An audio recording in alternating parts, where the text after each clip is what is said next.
reminder before we get started, if you'd be so kind as to check your cell phones to see if they are at least on silence or off, would be greatly appreciated. Thank you very much.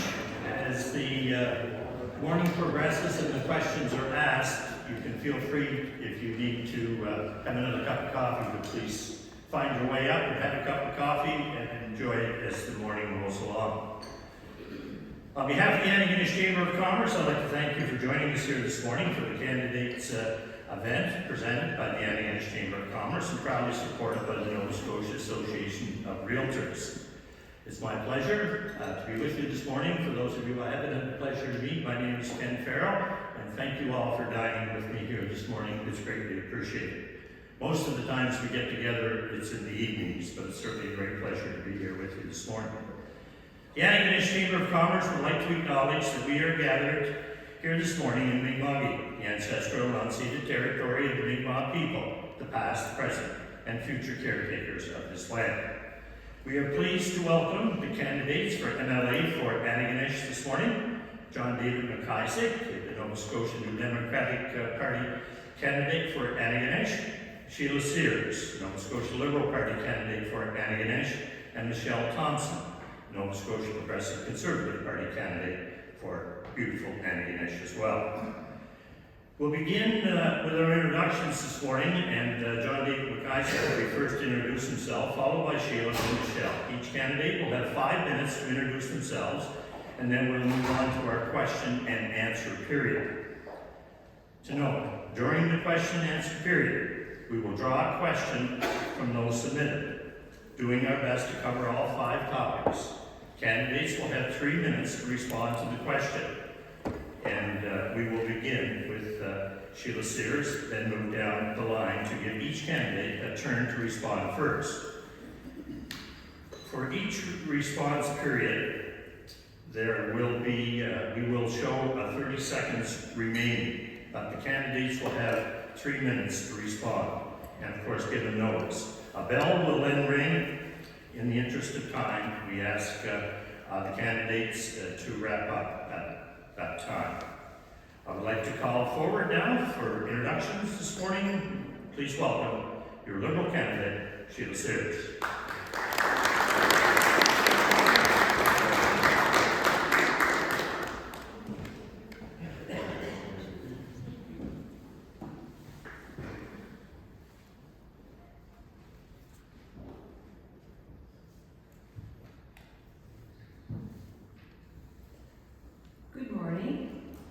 Thank you to the Antigonish Chamber of Commerce for hosting this breakfast.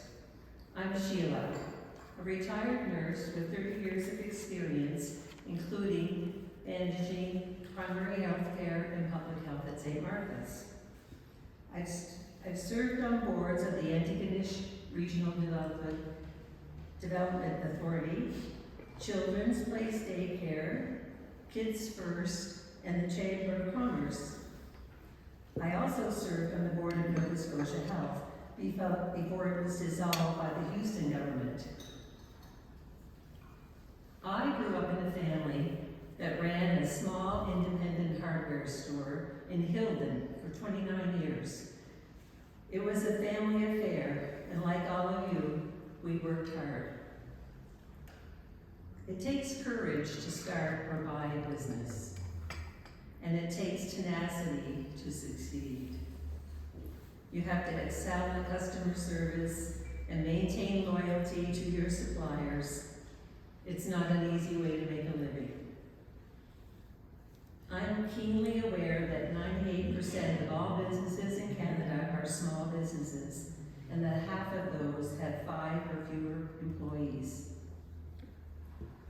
Your businesses, and the one I grew up in, are the backbone of our economy, and our party has a track record of supporting small businesses. Under Premier McNeil, we cut taxes for small businesses and reduced red tape. We will continue to do this under Zach Churchill. If elected, we will cut the small business tax to 1% and raise the income threshold from $500,000 to $700,000. Making Nova Scotia the best province in the country for small businesses. Our Liberal Party has just launched a very exciting plan. Our Better Deal for Nova Scotians is detailed, wide-ranging, and balanced.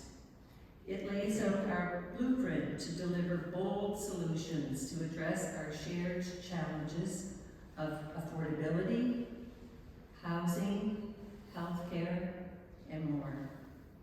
Best of all, it's transparent and it's fully costed. I encourage you to look it up online. Our plan will make life easier and more affordable. Tax cuts and other measures will mean more money will stay in the pockets of hardworking Nova Scotians. As much as $3,000 for the average family each year. They'll have more money to spend in our community, at your businesses. I'm very excited by the plan and I believe you will be too. I ask for your support so that we can deliver a better deal for Nova Scotians. Thank you.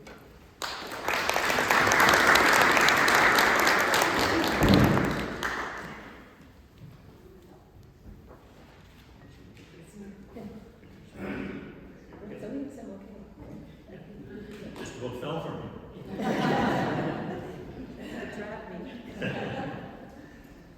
At this time, I'd like to call forward Michelle Thompson.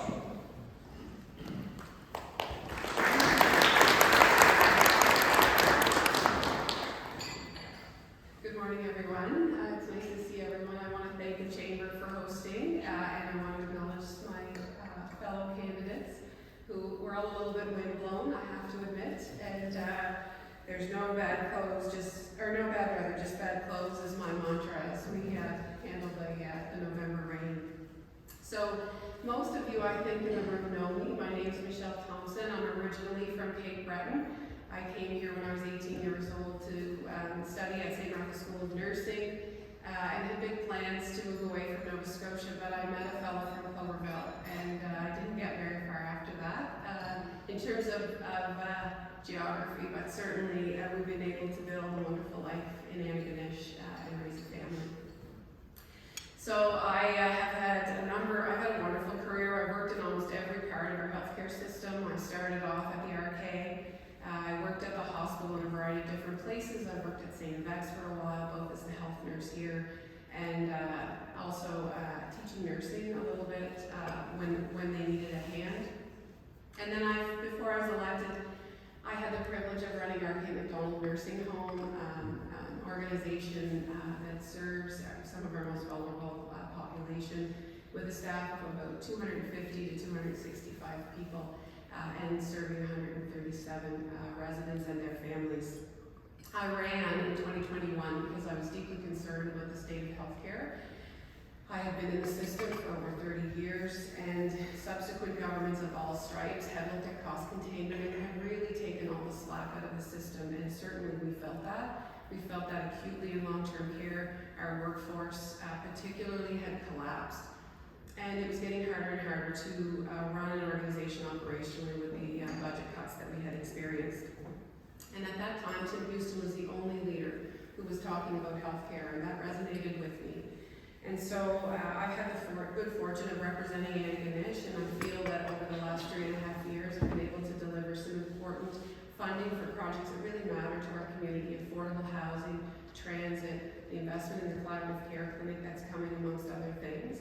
And I've also been able to serve the province as the Minister of Health, as well as the Minister of Infrastructure, Redevelopment in the healthcare sector, which has been very interesting in terms of understanding the importance of the construction industry and the infrastructure development in our province. So we do want to support our economy. Affordability has become top of mind, particularly in the last several years. Similarly, we will decrease the business tax from 2.5 to 1.5%. We want to increase the small business threshold from $500,000 to $700,000. And we really want to focus and leverage the development of our energy and natural resource sectors through our Nova Scotia Clean Energy Plan. We have resources, traditional resources in this province, which are an incredible opportunity for us to leverage. So we need to look at sustainable energy, looking at wind, green hydrogen. We recently announced a deal that would look at sustainable aviation fuel production in Goldboro. There is such opportunity for us in this province to leverage our natural resources, and we have an incredibly thriving life sciences, ocean sciences, and biotech industry in our province. It's a hidden jewel, but certainly I've had the opportunity to speak about it internationally and attend conferences that look at how we leverage and provide opportunities with our incredible system of Nova Scotia community colleges and universities as a pipeline of talent, and Nova Scotia is being recognized for that in a number of sectors across the world. I would also like to say that we've invested and re-established the support for the film industry, and the work and the visibility that film industry has brought to Nova Scotia has been a game changer in a number of communities across this province. So diversification of our economy is key. We want to support small businesses. We want to attract business to our province. And I look forward to your questions today and an opportunity to speak a little bit more, not only about the things locally that make a difference to you as small business owners and business operators, but also ways in which we think that we can work together for the prosperity of our province. Thank you.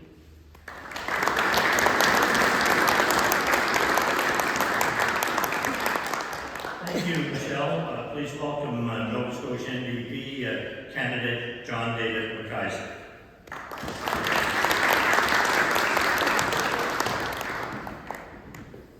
Thank you, Ted. Thank you all for coming, and thanks to the Chamber of Commerce and the Realtors Association for the sponsoring of this event. It's great to get everybody out so that we can chat and actually talk about the issues and get to know each other a little better. Myself, my history is I'm born and raised in this community. I was a graduate of St. X a long time ago. I had a degree in economics and political science. I went off to the marine industry and I became a master mariner working in the offshore and the geotechnical survey area. And I've traveled the world doing that work.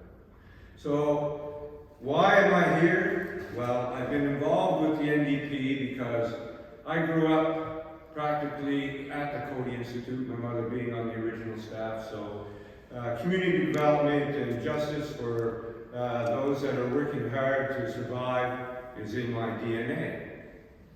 You know, I have been involved with the NDP ever since Mo Smith got involved, and Mo was a real leader in this community, a great support to those that needed help in the legal aid profession, and I've been in the back room ever since.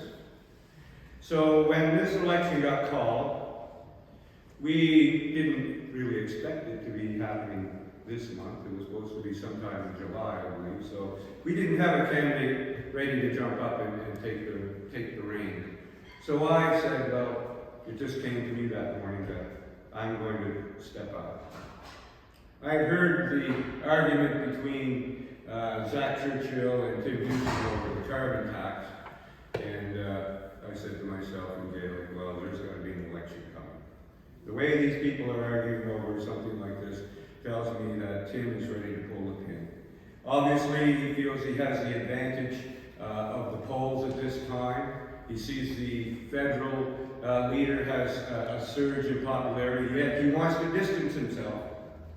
But, you know, no doubt he is taking advantage of the way the country is swinging. I mean, historically, this country did swing from one side to the other, and now we are definitely at one of those periods where the whole country is ready for change. And so I feel that the NDP have always offered a good alternative for real change.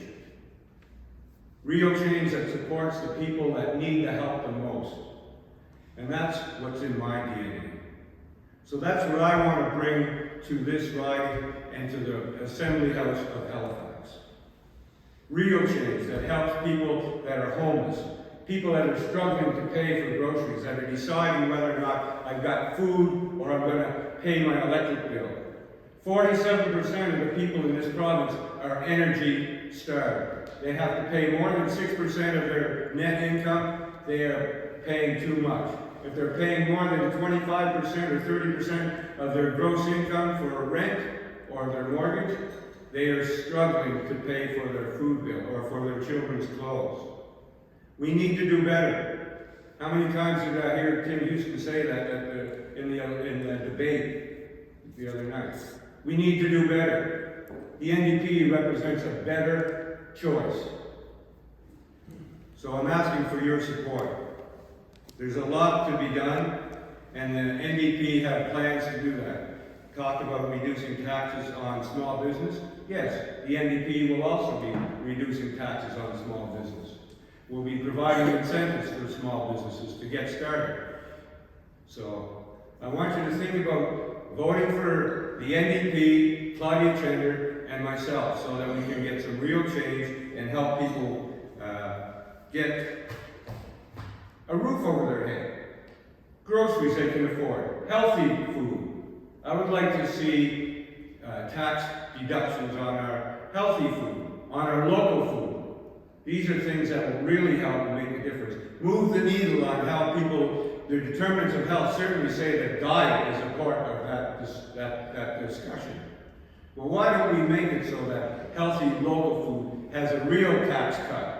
And maybe we can tax the food that we're importing that's poison that's on our shelves. These kinds of ideas that I will bring to the city, bring to Halifax. New ideas about taxation to make things better and fair for people. We had the Ivy report 20 years ago, right? Everybody remembers that? Well, some of us would. Well, that was trickle-down economics. Bring in the big companies and the stuff will trickle down. Well, that's all fine, but we know that that trickle-down doesn't really work. We will get some support from, the local contractors that will nibble at the edges, but the bulk of that material, the bulk of that profit goes back to the head office, whether it's Toronto or Texas or New York. We need to support local initiatives. We need to pay people enough so that they're motivated to, shall I say, have a life that they can be happy and sustainable. Thank you. Thank you, John David. And we'll have our first question. We're just going to bring it forward. We've all had an opportunity to fill one out. Hopefully I can make up the penmanship.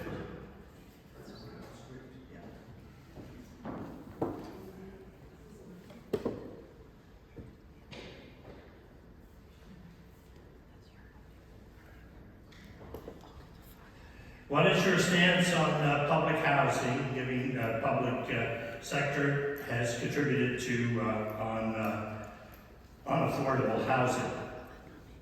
The public sector speculation has contributed to on affordable housing.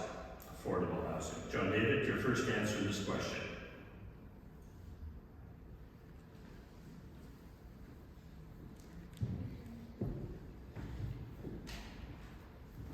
Thank you, Ken, and thanks for the question. Great question. Obviously one that's on the minds of a lot of people, especially those that are sleeping rough these days. And in Antigonish, we have approximately 50 people that are at the edge of being in the rough, sleeping in cars, working 2 jobs, and still can't afford rent. That's terrible. What does the NDP offer? The NDP is going to offer co-op housing that's available. The federal government has $1.5 billion sitting in a pot in Ottawa. That's been sitting there since 2022. And Tim Houston has chosen that it's too much, too difficult. I don't know, he's coming up with excuses. But the fact is the money is there. The NDP are willing to work with the federal government to get those dollars to Nova Scotia, to Antigonish, so that we can create affordable housing, accessible housing for those that need it the most. Enable municipalities to levy tax on vacant lots so that they will improve the motivation for developers to develop reasonable and accessible housing. Cutting red tape and encouraging more non-market housing. As I said, the NDP have real solutions. They're offering factory-built homes, rent-to-own starter home programs, so people will build equity. And that's what's important. It's one thing to be in social housing or affordable housing, but let's be in a situation where people can build equity and see a future of financial independence. That's part of the mental health issue that young people see today. They don't see a future. They don't see how they can be the same situation that their parents had. We had it a lot easier in the 60s and 70s, our parents. But I tell you, the NDP will make it happen. The NDP will bring a $900 tax rebate to middle-income households that are working with a household income of under $70,000. And that is just at the threshold that allow you to get into affordable housing under the existing regulation. So vote for the NDP and you will get real answers and real solutions. Thank you.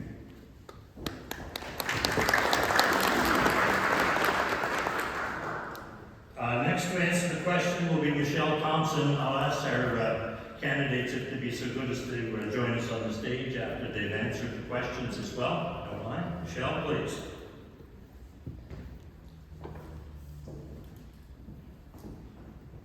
So thank you. Certainly, it's a great question. Housing has certainly been a considerable concern over the last number of years. So I would like to draw attention to a program plan that we have, and it's called Action for Housing, which really sets out the targets. We started in our first mandate. It has several pillars. The first one is increasing housing supply. The solution to the housing crisis is more housing, and we need housing across the entire spectrum of housing. So not only those who need transitional housing, who are experiencing homelessness, but all the way up to market housing. And so there's a variety of things that have to happen there. So we've looked at provincial lands and infrastructure to create more housing wherever that's possible. We've invested, it's been the largest amount of public housing investment, I believe, in the history of this province. We know that public housing is necessary, certainly locally, affordable housing. We've been able to provide property to Antigonish affordable housing in order for them to expand their Appleseed footprint, and there is also a forgivable loan that's available locally for them to create more units. And there is also development that's happening just up around Shannox, up and around Bethany, in order to create more affordable housing. We need market housing as well.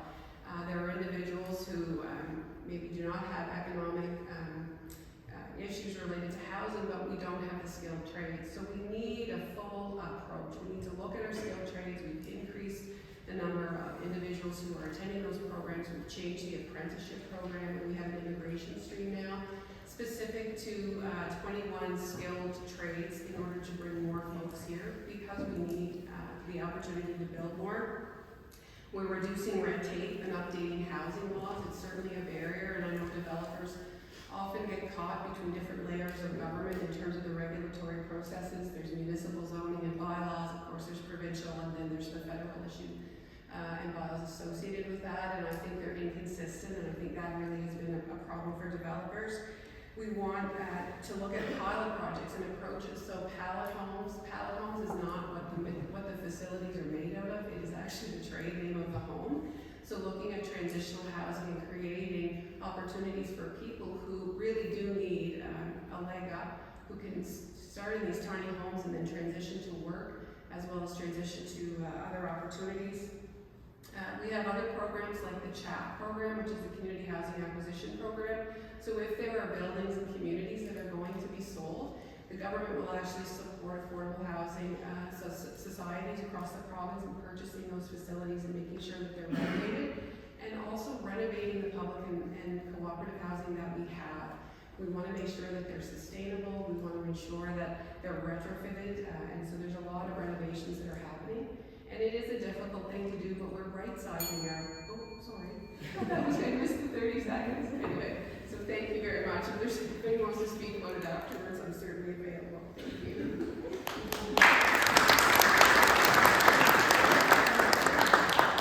Thank you. Please, Sheila, if you would.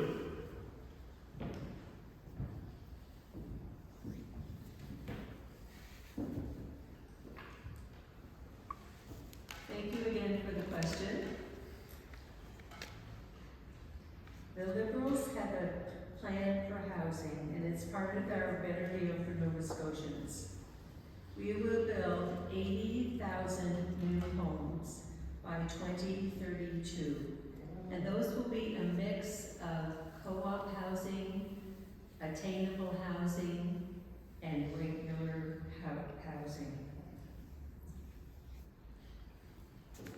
One of the other things that we will do is fix the broken property tax system, apply a health lens to our current housing crisis, as well as use that crisis to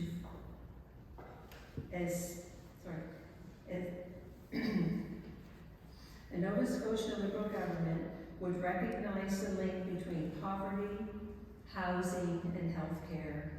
It will focus on anti-poverty and housing first policies as a way of keeping people out of the emergency room.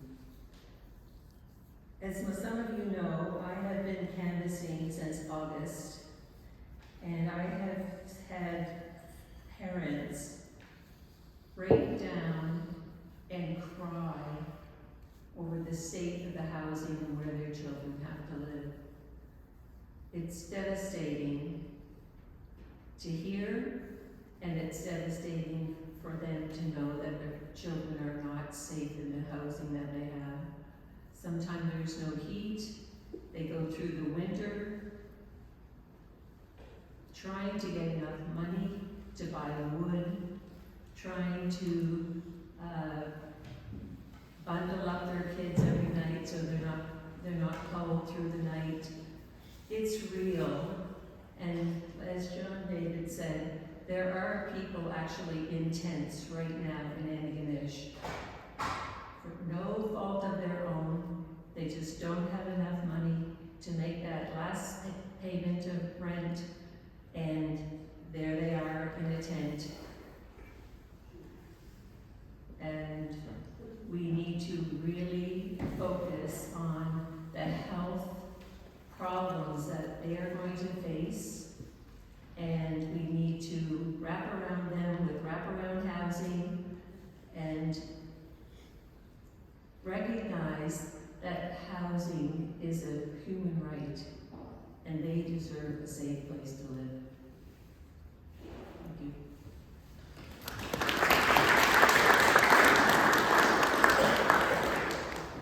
Thank you very much. John David, you're invited to join us up here on the stage, please. We'll now move on to our second question of the morning. The province has been focused on healthcare, which is very much needed, but not much focus on business, economic support and growth. Would your party support retention measures for business similar to those offered to healthcare workers, especially in the rural communities? Michelle, first of all, please.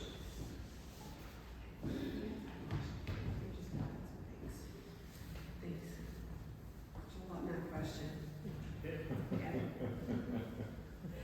So thank you very much. So certainly we have been looking at healthcare. It's been a predominant focus over the last number of years. And of course, when we look at it, healthcare is publicly funded.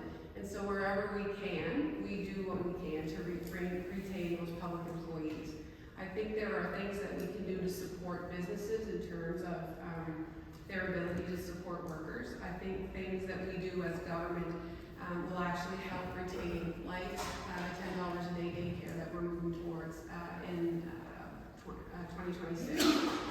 When we look at near site or on-site daycare for individuals, it increases our workforce, it increases our productivity. Certainly, if there's opportunities for us to work with businesses to support the health and well-being of their employees, we certainly are interested in those types of things. So while there are bonuses and there are financial things, I also think there are government programs that can really help make work-life balance. I just had the opportunity to travel to Copenhagen for a panel discussion. And one of the things that they look at very carefully is how businesses and how government employees are supported in terms of health and wealth. And they see it as a virtuous circle, so that the healthier employee has more productivity, they have more energy and more time, they're well. And so there are programs not only through government, but also through public-private partnerships that help support those. So I think public-private partnerships are an important part of us moving forward, not only in healthcare, but also in other aspects. So we haven't really looked at education as an example, haven't looked at any of the other big sectors. So I do think there's opportunity for us to work with business to understand how we support employees, how we support productivity. I think the innovation and the thoughts around that will probably be generated from the business community. And so whoever wrote this question, if there are particular ideas or thoughts that you have about this, I'm certainly interested to hear how we can leverage the assets that are in the business community as well as the opportunities associated with government in order to make sure we have a strong and healthy workforce across sectors.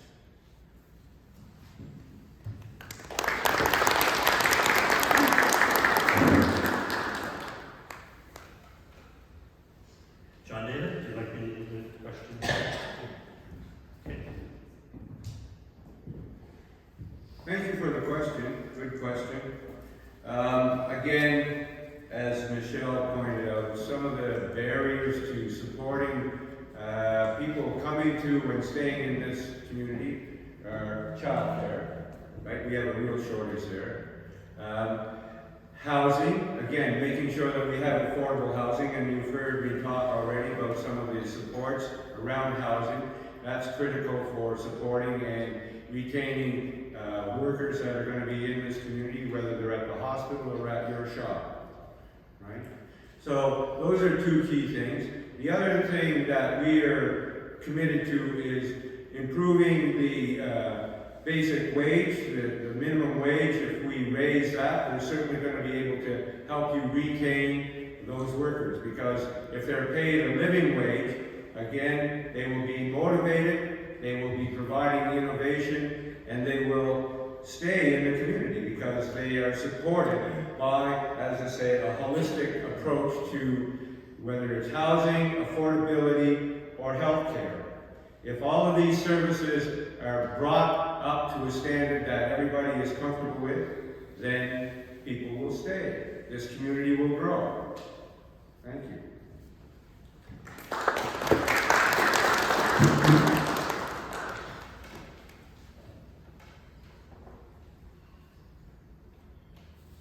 For our next question, how do you plan to address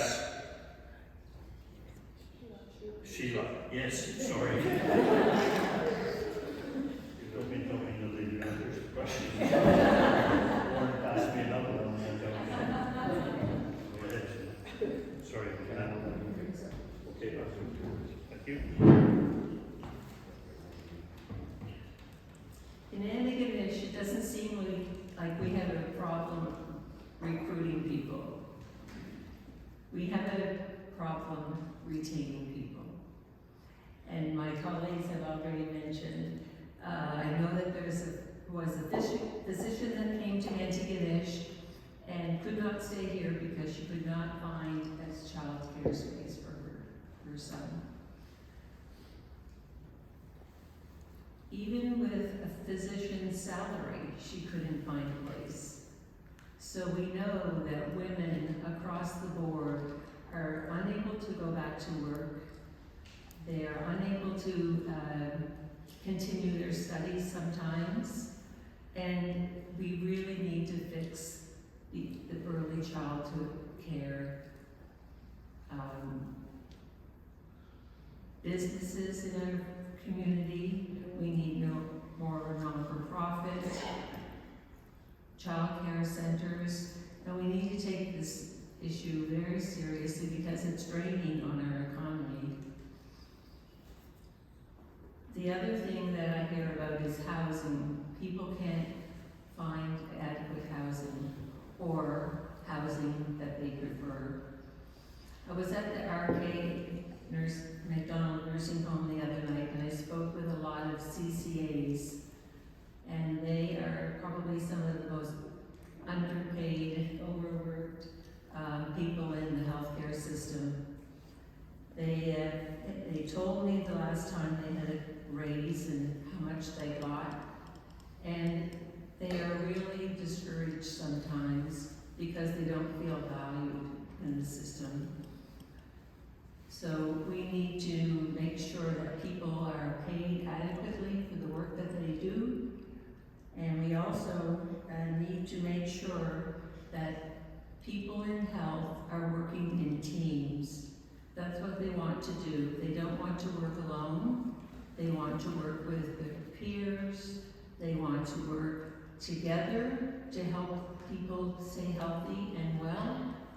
And so we can do a lot that doesn't cost money just by changing the culture a bit, but money is going to help a lot as well, particularly for wages for the people in the healthcare system who are paid the least. Thank you.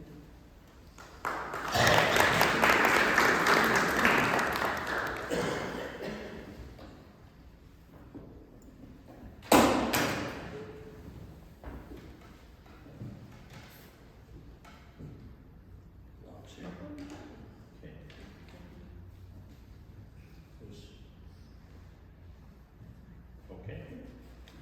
Thank you. I can help you with that, since I was even going to give you a chance to speak. On to our next question, and we'll expect our first response from Michelle Thompson. This is a two-part question.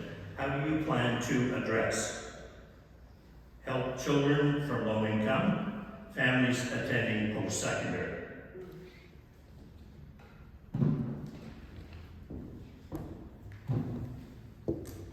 So, thank you. It certainly is a question that comes up fairly regularly.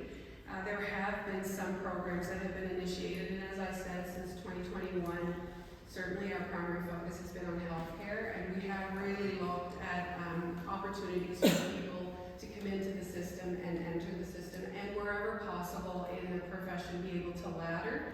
And so I do appreciate we're very healthcare focused, but one of the things that we've been able to do is waive tuition for some of the most needed positions. So as an example, the continuing care assistant program, we've waived tuition, and also for primary care paramedics. We've also waived tuition for those individuals as well. And we are doing a pilot in long-term care where continuing care assistants can bridge to LPN program. So I do think there's opportunity for us to expand and look at ways in which we can support people. What I hear mostly is people who are working in the workforce who make too much money, and so it's really difficult for them to transition into an educational environment because they don't necessarily in their first year qualify for student loans, as an example. So I think there is room for us to improve. Certainly the Minister of Advanced Education has been looking at those programs and how do we support people return to work or increase their education or ladder if their profession allows them to do that. So I don't think I have a clear answer. I think we are looking at ways that we can support individuals. We certainly, by raising minimum wage, by ensuring that we have good student loan programs, we look at earn to learn programs wherever we can. So if there are individuals who are entering a new career, is there opportunities? We're asking universities as well to look at the curriculum and the program and really understand, are these programs able to be shortened somewhat? Are we able to do certain programs in 3 years? Are we able to look at some of the programming around, entry-level degrees in order to ladder into the next profession? Is there opportunities for us to have individuals more work-ready, more time on the floors for nurses, more time in the classrooms for teachers, etc.? So, wherever we are able, we're looking at programs and what are the things that we can improve. But I think there is room for us to look at how we support individuals who are already in the workforce who want to transition and improve maybe their professional opportunities.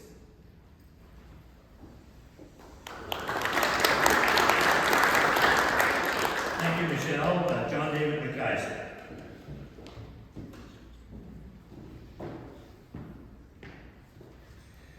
Help children in lower income families attend post-secondary education. Yeah, that's a great question. Now, when the NDP government were in power, the operating budget at St. FX was 50% came from the province. In the succeeding Liberal government, 1% a year is all they got. Now, Tim Houston is offering 3%, with conditions. And it's pretty much only healthcare that's getting any support. Now, I teach at the Nova Scotia Community College, and we are facing the same constraints. I teach in the Marine program where students want to take advanced diploma to become a chief officer. We've got 5 years of graduates waiting to take the advanced diploma, and the college does not have the money, will not approve that program. These are the types of programs that people with low income can get good jobs if they put their efforts into attending these programs. Now, the NDP will improve the funding to post-secondary. We believe in that. We believe that people getting a good education is a path to success, a path to financial independence. We support and want to support the universities and the community college. And besides addressing how to get lower income people into these positions, it's about raising the basic, the wages that lower income people are getting. Michelle talks about lots of programs. That's because she's familiar, she's in government. Sure, there are good programs out there, but we need to get people off of the poverty treadmill so that they can focus on moving forward with their lives and have the supports around them with affordable housing, a decent wage, and decent health care. Thank you. Sheila Sears.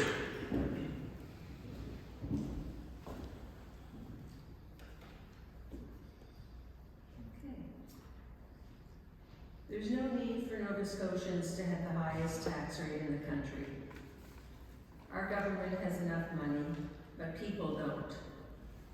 Our plan is going to change that. We're going to lower taxes so that Nova Scotians can keep more of their hard-earned money. The Nova Scotia Liberals will implement tax cuts, including the reduction of the HST to 13%. This would save the average family for over $1,400 a year. Lower income taxes will save each family, and the average family $1,270 a year. This is a little bit of money that will help families. The Liberal government is committed to loan reductions and loan forgiveness for people who are going to secondary education institutions. And I know that I've heard a lot from students lately around their burden of their student loans. There's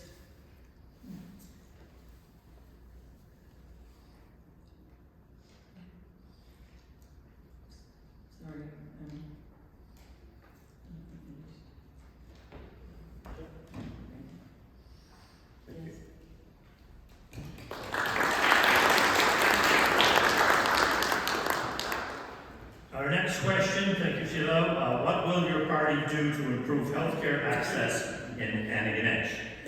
First to answer this question will be John David McKaiser.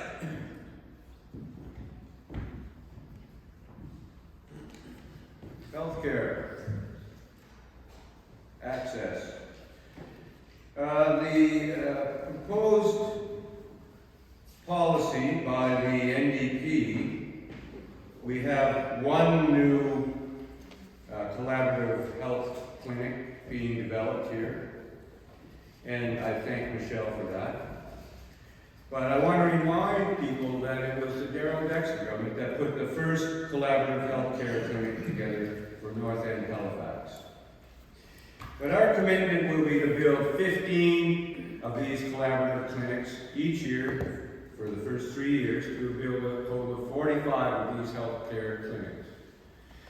My proposal is that we raise the wages and give doctors a secure contract that will give them the, shall we say, security to move here and stay here. Fee-for-service model is a model that does not work. We need to have doctors on a salary where they're confident that regardless of whether they talk to a patient for 15 minutes or an hour, if that's what it takes, because no medical condition is simple, it's always complex. And I hear people say, well, I only get 15 minutes, and if I have another issue, I have to make another appointment.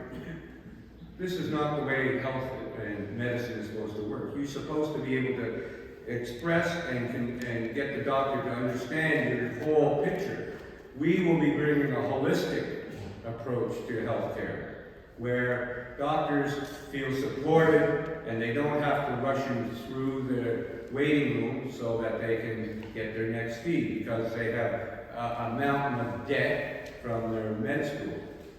So young doctors to attract them to this community, which will serve to help, eliminate this weight that we have, is to give them the right kind of contract, give them the right kind of model to work with so that they are feeling supported.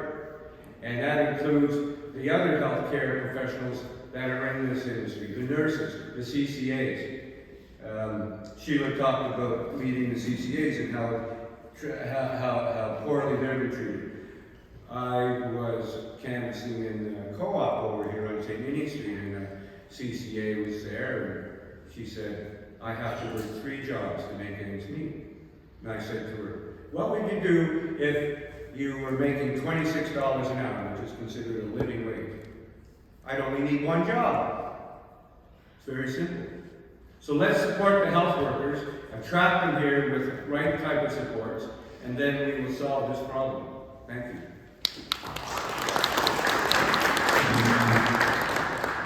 Next on the question is Sheila Sears. Thank you.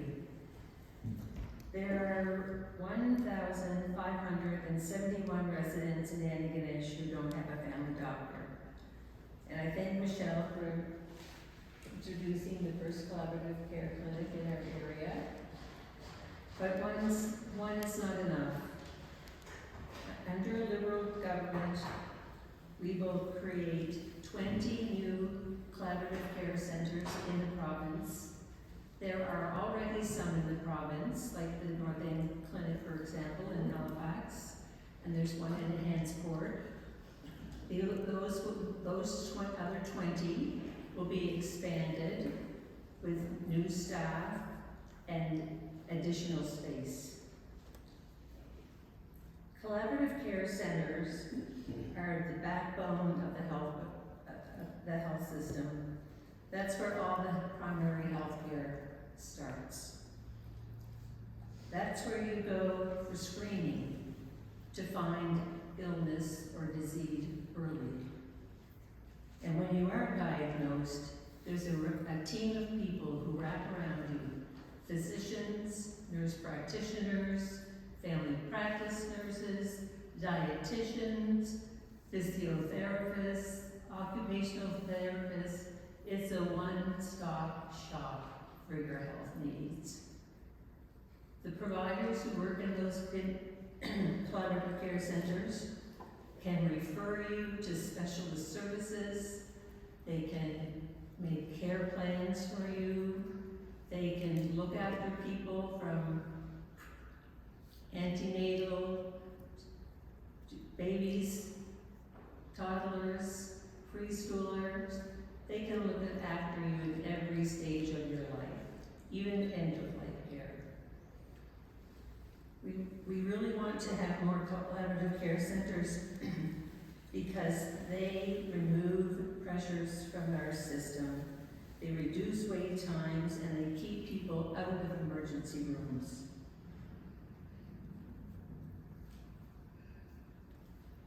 Right now, in New Glasgow, 26% of the population of the town of New Glasgow do not have access to a family doctor.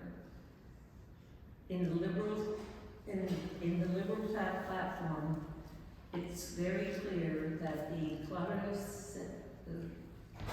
collaborative care centers will be allocated based by need.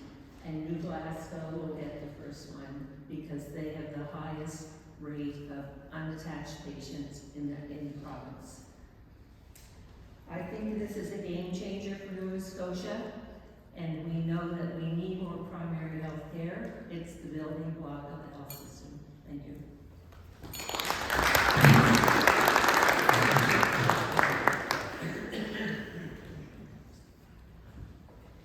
Thank you, Sheila. Michelle Thompson. So thanks everyone. Certainly this has been top of mind for me over the last number of years. So in order for primary healthcare to be successful, we need two things. We need attachment and we need access. So over the last number of years, we've been working really hard on access. So there are now 840,000 new ways to access primary healthcare in this province, in a province of 1 million people. And so those things happen through virtual care. Those things happen through primary care clinics that are throughout our province. They happen at our primary care pharmacy clinics that have been newly developed. So access is really important. Some people have a family physician or a practice, but they can't get an appointment for 3 or 4 weeks or for whatever reason. But also we need to have attachment, and we know that individuals coming into the healthcare now want to work in a team-based environment. The rate limiting step is actually workforce. It's not as hard to find a building, but it is really hard. Our workforce had really crumbled over the last number of years. So we've done common sense credentialing. We've passed legislation so that if you're licensed anywhere in Canada, you can come and work and have a license within 7 days in Nova Scotia. We've looked at residency seats for foreign trained physicians. Some Canadians, as an example, study in Ireland, they study in Australia, etc. They come home, they can't get a residency. So we've designated residencies, particularly for Nova Scotians or someone with a Nova Scotia connection, in order for them to come back and be able to work.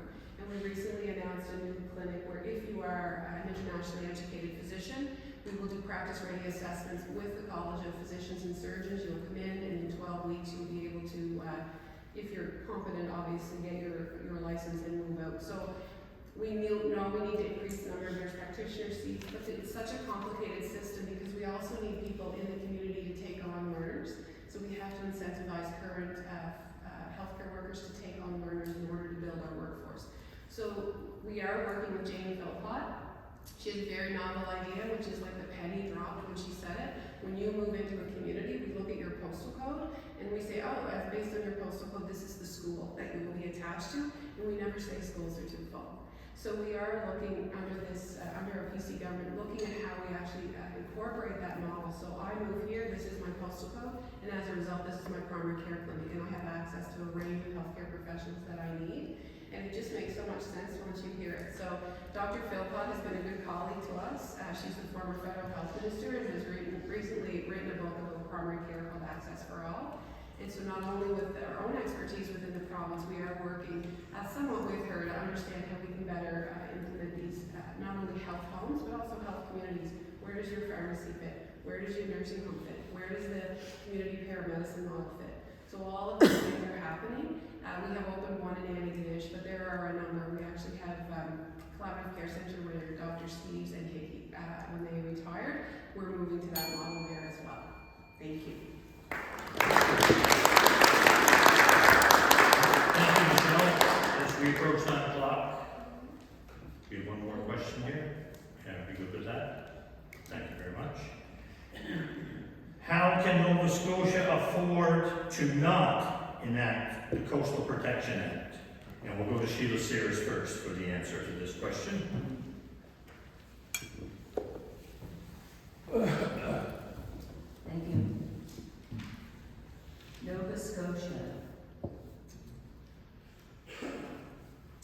How can we not afford to impact the Coastal Protection Act?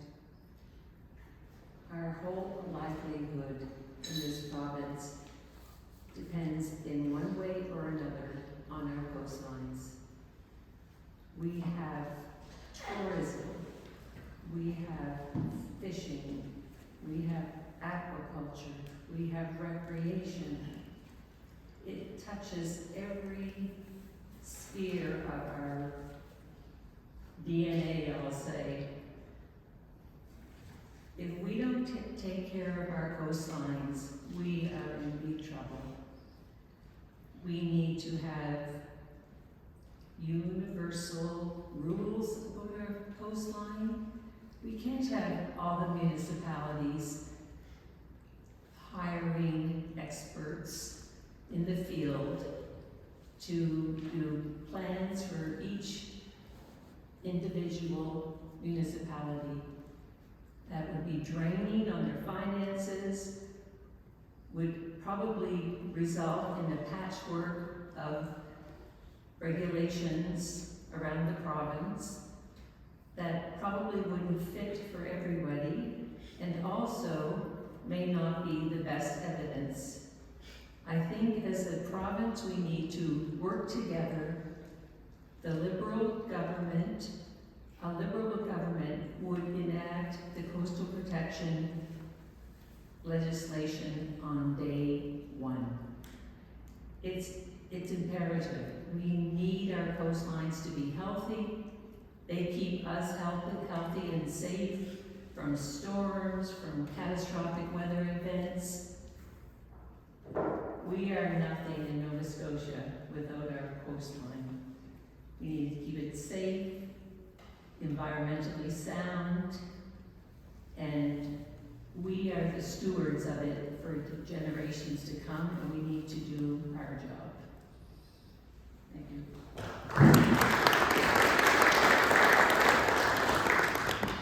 Thank you, Sheila. Michelle Thompson. Thanks for the question. So the Coastal Protection Act was passed in 2019, but was not proclaimed. And so after we formed government, we've had a lot of formal and informal consultation about the Coastal Protection Act. And so as we've mentioned, Nova Scotia has around 13,000 kilometers of very diverse coastline. And I think Minister Lohr talked about it best. He says sometimes we have to defend against the ocean, sometimes we have to retreat, and sometimes we have to attack. And it really depends on where we are in terms of the diversity of that coastline. And so, as a result, felt that these decisions are best made locally, in local communities. Municipalities know their communities. They're already responsible for things like zoning and building permits and bylaws. And so we want to support communities in order to make those decisions locally. So we do have a Coastal Protection Action Plan, and it's available online for those of you who are interested. There are resources for property owners, there's an interactive mapping tool that's associated with it, and there's also navigated resources available to property owners if they want to reach out. For municipalities, there has been development of sample bylaws in order to support consistent approaches based on the coastline that you have in front of you and based on the approach you need, whether you attack, you defend, or you retreat. And there's also a coastal navigation coordinator who is an expert who's available to assist municipalities. So we also have a $30 million fund available so that if there's a particular community that needs an assessment done or has an idea that they want to test and scale, that's a fund that's available to communities in order to better understand how best to approach the coastline. So we know we want to work with municipalities. We have some of the most ambitious targets with our environmental goals and Climate Change Reduction Act that was passed in 2021, legislated goals and legislated targets. The environment and the sustainability of our natural resources are top of mind for us.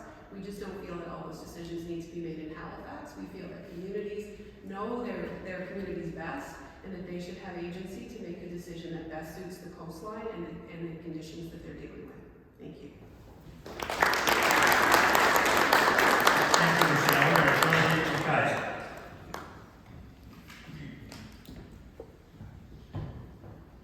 Thank you for the question. As someone who's worked in the offshore for 30 years, I'm somewhat familiar with how the environment has been impacted. And the NDP have committed to enacting that bylaw, that law, right from the get-go. So I want to say that we need to have a standard that will stand up. Michelle talks about supporting the municipalities and all this other supports. Well, if you had a standard, it would be not, we're not spending money on experts, as Sheila pointed out, in every municipality. I think we need to make everybody that's in the development business that wants to access the coastline for their own purposes needs to have a standard that they can refer to that is applies to the whole province. That's a very simple thing. We are one province. Let's have one standard. Then from there, of course, every project has its own merits and it can be judged based on its own merits, regardless of what municipality you're in. I don't think the difference between Guysborough and Halifax County or Antigonish and Pictou County, there's not that much of a difference in what the coastline looks like or what it's capable of in terms of potential development regarding aquaculture or wind offshore or a golf course. The point is, we need one standard that everybody can refer to so that developers and the community have a sense of what is required to ensure that we have a safe coastline, that we have a coastline that will be protected going forward in the future. Because the environment needs to be a priority. We have people that lose that vision because they can't see how they're going to pay their budget at the end of the month, and so that becomes a priority. But the younger generation, they see us abandoning that as an issue. Well, I want to tell you, the NDP have the environment and the Coastal Protection Act as a priority. Thank you. Thank you, John David. It's my pleasure at this time to welcome to the podium the Executive Director for the Antigonish Chamber of Commerce, Lauren Kaiser. If you would be so good to join us, Lauren. Thank you.